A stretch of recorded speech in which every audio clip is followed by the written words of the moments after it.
I said, welcome everybody again to this important meeting. Thanks, Rajiv, for the introduction, setting up the objectives, for pointing out that it's a key thing about what actually happens in this program, but also the connections across the programs.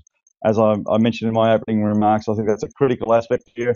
So thanks again from our colleagues in Africa for making the effort to come and joining this discussion. I think this is going to be a key performance indicator for this meeting, but also for the Institute, is about the results that come out of this first engagement between led by the global programs, inviting the regional programs to engage in that interaction.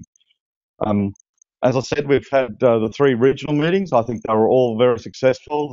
The people had their individual work plans, but the key aspect of those regional meetings was about getting integration in the regions. That the fact that the breeders, the economists, the seed systems, the agronomists in the regions can now plan together how they can integrate, look for efficiencies, both in terms of resource allocation, but also in terms of what proposals they might develop and how they might implement their programs. There were examples where 3 different groups could go out to much the same region because they were funded on 3 different projects. In the past, we want to look for efficiencies where if we're going to do something in the region, how do we get the breeding, the agronomy, the socioeconomic sciences working together? And so those regional meetings really did work on that issue of integration within the region.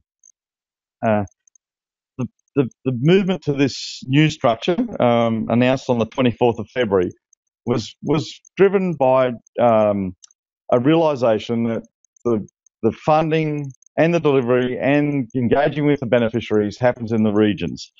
The Director General, David Bergmanson, when he first came into ICRISAT, articulated that we need to move to country strategies. And thanks to all of you who have contributed to the country strategies in Africa, but also from the recent Asian program where we saw articulation of state strategies for India, but also country strategies for a number of other Asian countries we work in. This has been a really good move. It was a good insight from David to bring along the idea that we have to connect with our national partners in the countries we work in and to look for those spillouts into the region. I think the support we've had from the ICRISAT governing board around moving to this structure and country strategy, the discussions that we've had with donors, particularly David, he's been very strong in engaging with donors internationally and seeing the support that they want to see country strategies, the work done in the regions. I think we're ahead of the game there. You can see from the CRP proposal development that even though the CRPs have been developing as they were planned, the realisation that site integration within each country was such an important component. How are you going to integrate across the different centres and CRPs? And so this idea of country planning, country consultation, site integration was important. Just recently, we've had some intelligence that the Gates Foundation are thinking of moving to country strategies. So rather than sectoral-based funding, legumes, cereals, maize, livestock, that they're talking about moving to a country strategy so they can get better integration. And so I think this support from the major donors and stakeholders for ensuring that we know what we're doing and how we're going to deliver our research into the countries through our country strategies is very important. So this new structure is helping us do that by having our 3 regional programs aligned with the country strategies. But just as important is our 2 global programs. The memo that came out and introduced the new structure talked about the global programs being where we can develop new science tools, approaches, data that can be used to support the work on the ground in the regions. It doesn't mean to say that those researchers in the global programs will not be doing on-ground research. Of course they will. But it is going to be much more of a global public good nature. The Innovation Systems Program hasn't had a global meeting, but it sponsored 2 workshops 2 weeks ago, one around systems analysis and modelling, and another one that was a hackathon, which some of you in the room here might have participated in. And that was about trying to think about, well, what's the frontier tools that can be used when you talk about innovation systems research. And so much of that program team got together that week to talk about how they might bring to bear new approaches that can be deployed within the program. But this meeting is the first meeting we've had of a formal meeting of a global program to do planning. And as Rajiva said, and I said in my introduction, it's critical because not only the connections internally within the program, how does the structure, as Rajiv put up there, how do they interact across the themes, and then how does benefit be delivered through the regions? So can I offer some thoughts? But we're 3 months into this new structure, so some reflection so far, and particularly in the context of genetic gains. I think that how genetic gains is going to work within the program and across the programs still needs to be bedded down. I still see that there's some contention and discussion around the structure of genetic gains, the what's within the themes and how the inter-theme work is going to happen, and how that's going to connect to the breeding programs. So I'm not sure everybody's comfortable in the current configuration and the way it's being set up, but we have 2 days now to become more comfortable, to be frank in our discussions about what can be done and what you individually might contribute to genetic gains. There was some, if you look at the email discussion since we implemented this program, there's a couple of areas where there was quite a lot of email exchange and discussion since. And one is the fact that we have breeding in the regions. All our breeders who are running our breeding programs, our crop improvement programs, are in the regions, but we have a forward breeding theme within genetic gains. Now, how is that going to connect? And so this discussion is really important. And it's really good that Ange is here to help foster that discussion. I think you have a challenge for people here to understand, well, how does a forward breeding theme within a genetic gain program connect with the breeders in the regions? And you have many of the breeders in the room here that discussion can happen. It's for the forward breeding. My understanding is it's not about doing the breeding; it's about supporting the modernisation of our breeding programs. You've heard the DG say that many times. And it's also, that particular role is funded by the Gates Foundation, and it's about supporting the whole of the CGIR, not just ICRISAT in terms of the breeding program. So I think there's a real challenge there, but an opportunity. The other area is around seed systems. Emmanuel, you're here as a team leader there. People are saying, well, we're not going to do seed systems in a global program.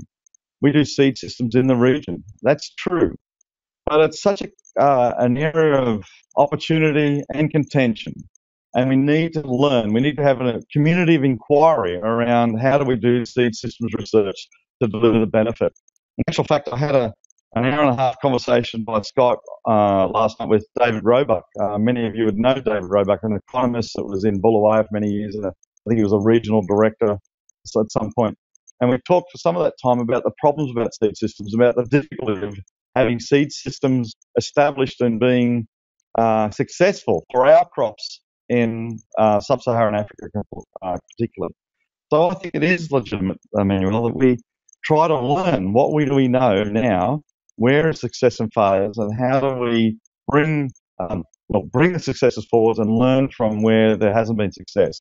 So seed systems delivery is in the regions. It's an important aspect of the regional programs. But we need to lift our learning.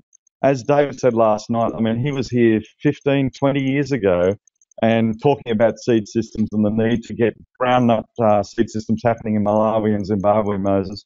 But we still seem to be doing much the same thing today. So what can we learn? How are we going to make progress in that domain? It's a big challenge, Emmanuel. There's an issue around, I think, when I say there's still some level of uncomfortableness around the new structure around staff mapping and what's it mean to be mapped to a particular theme and program, and what's it mean for your work. Staff have to have a home. You have to sit in a theme or unit within a program, and that's your home. Projects come and go. We all know that you get a project, well, you don't sit back for the next X number of years because you know that project's going to last for 3 or 4 years, and then you have to find the next project. So projects come and go, but staff stay. So you have to have a home. So your home is where you're mapped to, but you can be deployed and work wherever in the organisation. You can sit in a theme in genomics and trait discovery and the genetic gain program and deploy 50% of your time into another program, a regional, the Western Central Africa program to support their breeding. So the deployment is based on where the funding and the project work is, but your home is where you're going to gain your science mentoring about how you're going to align with your colleagues. It's about how you're going to be supported administratively and through your career. But I'm open to discussion. As many of you know here, and in my travels around, I think I spent close to 7 weeks in Africa over the last couple of months and was able to engage with many of our African colleagues. I'm keen to learn about what you see as the advantages and the disadvantages or the concerns you have around the new structure and about how ICRISAT's moving forward in terms of our mission, how we're driving our science, our science quality, or whatever issue that you want to raise. So I'm trying to have a listening ear. I've only got one, by the way, so don't talk into my left ear. Those of you that don't know, I'm a bit deaf. But I want to listen to you and hear your concerns. I don't want to get bogged down in complaints or what's happening with history. We want to move forward. We want to see this ICRISAT with the challenges it has around funding, around continuing to ensure that we can deliver our research along with our mission. So I want to see that we can move forward in that regard. So I am open to discussion. If you want to talk to me about issues today, then there'll be the three of us, because Zia is going to join me today in all my discussions. So following me around today is we're 3 months into this new structure. The DG said we'll review the new structure after 6 months, and it's a requirement that we have some terms of reference for how that review might happen, given to the management group. But it won't be an external review or something too overbearing, but it will be a review that enables us to learn from what this first 6 months of implementation has been like, and how do we improve. We're not going to change the structure, but we might be able to change some aspects about how it's being implemented. So that's a commitment that the DG's made about understanding about how we're going after 6 months. A really pleasing yesterday. What was yesterday? Maybe not yesterday. Really pleasing Monday was that we had our first meeting of the research committee. The research committee is a high-level committee within ICRISAT.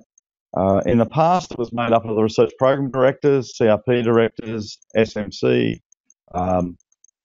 Within the new structure, the research program directors are now part of the management group because they have control over the budgets. They have to pay all the salaries and making sure that they can cover the costs within a research program. So the research committee is now made up of the theme leaders and unit heads from across the 5 programs. So a number of you in the room here are part of the new research committee. That committee has responsibilities about our science quality, publication policies, but 2 key aspects that came out of Monday was, one, an initiative that the Institute's driving forward at the moment around data management. David, if you've met it or talked to our DG, he talks much around the modernisation of our data management systems. We have a requirement as part of the CGIAR to have an open access approach to data. And David has taken as one of the key performance indicators for himself, myself, and the research program directors that we adhere to good data management principles. And so Abhishek is leading an initiative in the Institute to make sure that we collate, store, analyse, make available our data across the Institute. So if you're asked to provide help or data or input into that system, I encourage you to do so, because that's, as I said, going to be a key performance indicator. And another one area that we talked about at the research committee was around research proposal development. At the moment, we're not so well organised, I'd say, that calls come out, individuals respond, because you all know that you need to find funding and respond to calls and bring resources in. But I don't think we're doing this as well as we could do in terms of coordinating so that we have the best response to proposals that come through. SMC provides fantastic intelligence around what calls are coming up and what's possible. We need to have better coordination, have better proposals going forward. So the research committee raised that as a key issue that they want to address. And it's something that over the next 6 months particularly that I want to look at. And Stefania Grando in her new role as the Director for Science, Quality and Strategy, we want to make sure that we have the best proposals we can see with the highest rate of success. If I look at the metrics about our proposal development, we're increasing the number of proposals we're submitting, but our success rate's gone down. So we're not really actually changing the amount of resourcing we're coming through just by putting more proposals in. So we have to be better than that. Another issue that the research committee raised was around career progression. I've talked to many of you about this and in the other research program meetings, is that the Institute has to have be able to provide its staff with better articulation of where you sit in the organisation and what the opportunities to progress your career in the organisation. And it's a key issue for me that I'm trying to take forward with the management group, and hopefully we'll be able to provide you with clarity around that in the near future. Okay, so the research committee, I think, was a really good meeting. We're going to meet 3 to 4 times a year. So your theme leaders or unit heads are pretty critical people. If you have issues you want to bring forward to the Institute, please talk to the theme leaders, the unit heads, or the country representatives in Africa. So with those few words, I'm looking forward to the next 2 days of engagement. We're going to hear about this new program, what's being planned, but there's also lots of discussion from across the themes and across the programs over these 2 days. So thanks everybody, and I'm looking forward to the next 2 days.